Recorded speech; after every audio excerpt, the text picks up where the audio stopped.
तो आज हम पढ़ेंगे ईस्टर 1916 जो कि W.B. यीट्स ने लिखी थी।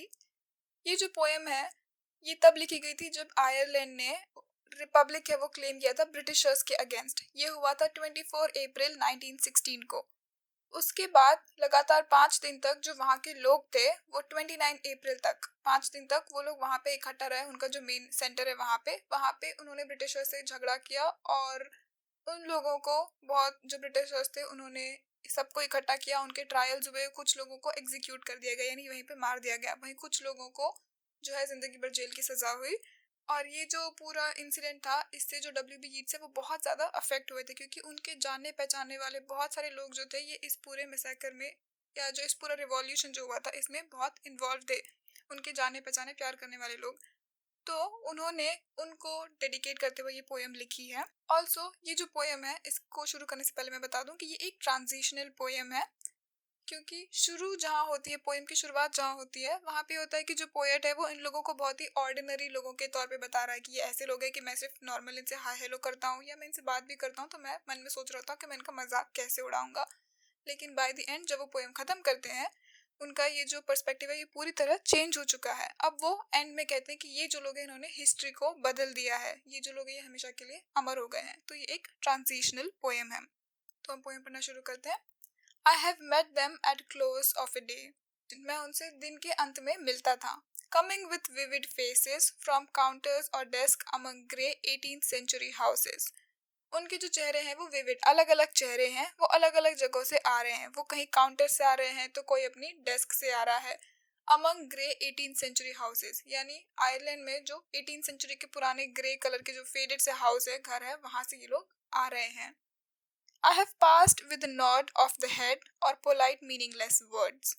मैं जब इनसे पास होता था, जब मैं इनसे गुजरता था तो हम जो सर नहीं हिलाते, नॉट करना हम जैसे बोलते कि हाय हेलो के लिए हम जो बस सर हिलाते हैं, वैसे मैं इनसे पास हुआ हूँ। या फिर एक दो पोलाइट मीनिंगलेस यानी जस्ट पोलाइट रहने के लिए हम नहीं बोलते थे हाँ कैसे हैं आप, ठीक है क्या।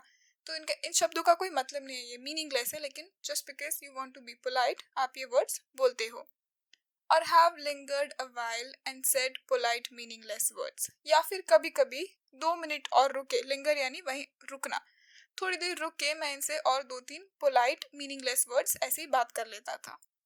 And though before I had done of a mocking tale or a gibe to please a companion around the fire at the club. और ये भी होता है कि जब मैं इनसे ये बात करता था तो इनको खुश करने के लिए मैं सोचता था कि जब मैं अपने क्लब में जाऊंगा तो अपने दोस्तों से इनकी कहानियां शेयर करूंगा कि कैसे ये इंसान या ये लोग जो है ये इतने, एक तरीके से उनका मजाक उड़ाने के लिए मैं उनको इनकी ये स्टोरीज सुनाऊंगा। Being certain that they and I but lived where motley is worn. और मैं इस बात को लेके बहुत ही ज्यादा सर्टेन हूँ कि इनकी जो लाइफ है ये बहुत ही नॉर्मल सी लाइफ है, बहुत ही अनइम्पोर्टेंट है, इसका कोई मतलब नहीं है, ऐसी ही जिंदगी ये लोग जी रहे हैं। तो मैं थोड़ा सा इनके साथ, इनके कहते हैं किसी के कॉस्ट पे थोड़ी मस्ती करने के लिए अपने दोस्तों को क्लब में इनकी कहानी सुना दूंगा। All changed utterly, a terrible beauty is born. अब सडनली जो पोएट है वो कह रहा है लेकिन ये सब बदल गया, एकदम बदल गया पूरी तरीके से। A terrible beauty is born, एक खूबसूरत तो है, खूबसूरती तो पैदा हुई है लेकिन वो बहुत ही टेरिबल है, बहुत ही डरावनी है। That women's days were spent in ignorant goodwill. अब इस स्टैंजा से जो है पोएट उन लोगों के बारे में एक्सप्लेन करेगा जिन्होंने इस चीज में पार्टिसिपेट किया था और जो अब लोग बदल चुके हैं। जो पहले इसको लगता था कि ऐसे ही फालतू लोग हैं, फालतू इनके दिन गुजर रहे हैं, उन लोगों के बारे में पोएट हमें यहाँ बताएगा। तो वो औरत जिसके जो दिन थे वो ऐसे ही इग्नोरेंट, मतलब उसको किसी चीज से मतलब नहीं था, ऐसी अच्छे अच्छे दिल वाली थी लेकिन उतना उसको किसी से मतलब नहीं था, उसको कुछ पता नहीं था, वैसे उसके दिन गुजर रहे थे। Her nights in argument until her voice grew shrill. ये जो औरत थी इसकी बहुत पॉलिटिकल ओपिनियंस थे और जब वो उनको लेके झगड़ा करती थी तो इसकी आवाज एकदम पतली हो जाया करती थी, श्रिल जो हम बोलते हैं तीखी आवाज वैसी हो जाया करती थी। What voice more sweet than hers when young and beautiful, she wrote to Harriers। लेकिन जब वो यंग यानी जब वो जवान थी और खूबसूरत थी तो उससे ज्यादा मेलोडियस या मीठी आवाज किसी और की थी ही नहीं। जब वो दौड़ के जाया करती थी हंटिंग के लिए उस वक्त उसकी आवाज बहुत ही अच्छी थी, जब वो जवान और सुंदर थी। ये उसने पहली औरत की बात की। अब दूसरे आदमी की वो बात कर रहा है। This man had kept a school and rode our winged horse. ये जो आदमी है जिसकी वो बात कर रहे हैं वो कह रहे हैं कि इस आदमी का एक स्कूल था और ये एक विंग्ड हॉर्स यानी जो एक घोड़ा जिसके की पंख है, वो ग्रीक माइथोलॉजी की बात कर रहे हैं, तो वो कह रहे हैं कि वो इस घोड़े पे बैठ के जाया करता था। ऑफ कोर्स ये सच में नहीं हुआ था, वो सिर्फ बोल रहा है। This other his helper and friend was coming into his force. अब ये जो आदमी जो हेडमास्टर है स्कूल का, इसका एक और दोस्त था, उसका हेल्पर और दोस्त, ये भी उसी फोर्स में उसका एक हिस्सा था। He might have one fame in the end. ये जो आदमी था इसको शायद कुछ इसका नाम हो जाता। So sensitive his nature seemed, so daring and sweet his thought. ये जो आदमी था इसका नेचर बहुत ही सेंसिटिव था, ये बहुत हिम्मत वाला, और इसका जो सोच भी थी वो बहुत अच्छी थी। This other man I had dreamed a drunken when glorious loud. अब यहाँ पे वो किसकी बात कर रहे हैं? जो W.B. यीट्स, इनका जो प्यार था मॉडगॉन, जो मॉडगॉन ने उनसे शादी नहीं की थी, लेकिन मॉडगॉन ने जिस आदमी से शादी की थी ये उसकी बात कर रहे हैं यहाँ पे। अब ऑब्वियसली उनकी राइवलरी थी क्योंकि वो दोनों एक ही औरत को प्यार करते थे और W.B. यीट्स को वो नहीं मिली और इस आदमी को मिल गई। जो यीट्स है उनके मन में इस आदमी के लिए कोई बहुत अच्छी भावनाएं तो नहीं है, तो अब वो उसके बारे में बता रहे हैं कि इस आदमी को भी मैंने सपने में देखा था। अ ड्रंकन, जो नशेड़ी, जो ड्रग पिया हुआ आदमी है वो। वेन ग्लोरियस, जिसको सिर्फ ग्लोरी चाहिए, फालतू की ग्लोरी चाहिए, वो इंसान। He had done most bitter wrong, इसने बहुत ही बुरे बुरे काम किए हुए हैं। To some who are near my heart, इसने बुरा किया है उन लोगों के साथ जो कि मेरे दिल के बहुत करीब हैं। Yet I number him in the song, लेकिन फिर भी मैं उसका नाम इस गाने में ले रहा हूँ। क्यों? He too has resigned his part in the casual comedy, क्योंकि इसने भी अपना रोल प्ले किया है। ये जो कॉमेडी हुई है अभी, इसने भी उसमें अपना रोल प्ले किया, इसीलिए मैं उसका भी नाम इस गाने में ले रहा हूँ। He too has been changed in his turn, क्योंकि ये जो आदमी है इसने भी अपना काम किया और जो बदलाव है वो लाया। ट्रांसफॉर्म्ड अटरली, और सब कुछ पूरे तरीके से बदल दिया।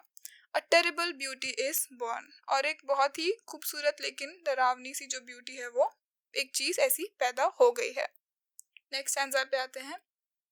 Hearts with one purpose alone, through the summer and winter seem enchanted to a stone to trouble the living stream. तो वो अब उसकी बात कर रहे हैं, ऐसे दिल जिनका कि सिर्फ एक ही पर्पस है, उन्हें बाकी किसी चीज से मतलब नहीं, जिनका कि सिर्फ एक ही पर्पस है पूरे वक्त, चाहे समर हो चाहे विंटर, उनका एक ही पर्पस है, वो एक पत्थर की तरह हो जाते हैं। जो जिंदा लोग हैं उनके लिए वो पत्थर की तरह हो जाते हैं। The horse that comes from the road, the Riders, the birds that range. अब वो किन की बात कर रहे हैं? वो घोड़े जो सड़क पे चलते हैं, या कोई राइडर है वो, या फिर जो पक्षी है वो। From cloud to tumbling cloud, जो आसमान है वहां से बदल के कहीं और जा रहे हैं, यानी कि मौसम बदल रहे हैं। Minute by minute they change, हर चीज बदलती जा रही है, मिनट बाय मिनट हर चीज बदलती जा रही है।